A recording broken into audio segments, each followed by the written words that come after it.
Hi friends, next revolution வந்து பார்த்தீங்கன்னா quantum computing தான்.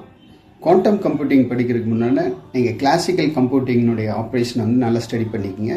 நீங்கள் ஸ்கூல் லெவல்லையும் வான் உமன் ஆர்கிடெக்சர் வந்து சிலபஸில் இருக்குது, கேம்பிரிட்ஜ் லெவலில். இன்ஜினியரிங் லெவல்லையும் உங்களுக்கு 8085 ஆர்கிடெக்சர் இருக்கும். அதாவது வான் உமன் ஆர்கிடெக்சர் படித்தாவே கிளாசிக்கல் கம்ப்யூட்டிங்கினுடைய ஆப்ரேஷன் வந்து ஸ்டடி பண்ணலாம்.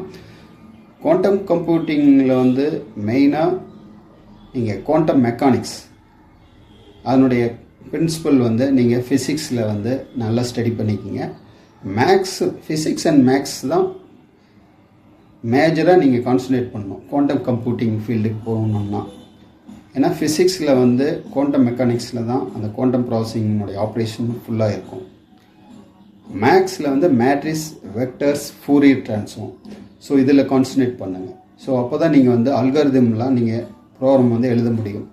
ப்ரோக்ராம் எழுதுனா தான் அது வந்து ஒரு டேட்டாவாக அது வந்து டேட்டாவை கன்வெர்ட் பண்ணி ஒரு மைக்ரோவேவ் சிக்னலாக குவாண்டம் ப்ராசஸிங் யூனிட்டுக்கு போகும்.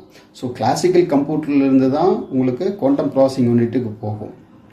ஸோ நீங்கள் வந்து மேக்ஸ் அண்ட் ஃபிசிக்ஸில் வந்து இப்போ இருந்தே ஸ்கூல் லெவலில் இருந்தீங்கன்னா இப்போ இருந்தே நீங்கள் மேக்ஸ் அண்ட் ஃபிசிக்ஸில் வந்து நல்லா டீப்பாக கான்சன்ட்ரேட் பண்ணுங்கள். ஏன்னா அப்போ தான் குவாண்டம் கம்ப்யூட்டிங்கினுடைய ஃபீல்டுக்கு என்ட்ரு ஆக முடியும்.